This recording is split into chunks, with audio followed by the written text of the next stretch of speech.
आज हामी नेपाल राष्ट्र बैंकले ल्याएको ग्लोबल मनी वीक 2026 सम्बन्धी सूचनाको छोटो र सटीक सार प्रस्तुत गर्दैछौं।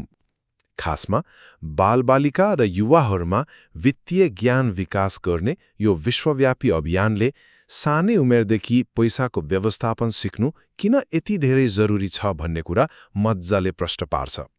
पहिलो कुरा, सन् 2012 देखि अन्तर्राष्ट्रिय संस्था OECD को संयोजनामा सुरु भएको यो अभियानको 14औं श्रृङ्खला आउँदो मार्च 16 देखि 22 सम्म स्मार्ट मनी टक्स भन्ने नाराका साथ मनाइँदैछ। सोच्नुस् त, यो भनेको शारीरिक फिटनेसको लागि गरिने विश्वव्यापी म्याराथन जस्तै एउटा आर्थिक फिटनेसको दौड हो, जसले अहिलेसम्म विश्वभरका 7 करोड भन्दा बढी युवालाई समेटिसकेको छ। दोस्रो, यो अभियानलाई नेपालको सन्दर्भमा हेर्दा यसको सम्पूर्ण नेतृत्व हाम्रो केन्द्रीय बैंकले गरिरहेको छ।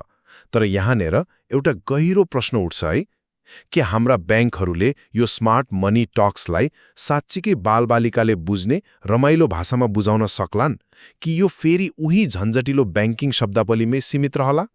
अन्त्यमा राष्ट्र बैंकले सबै वित्तीय संस्थाहरूलाई आफ्ना कार्यक्रमसहित यो अभियानमा अनिवार्य सहभागी हुन कडा निर्देशन दिएको छ।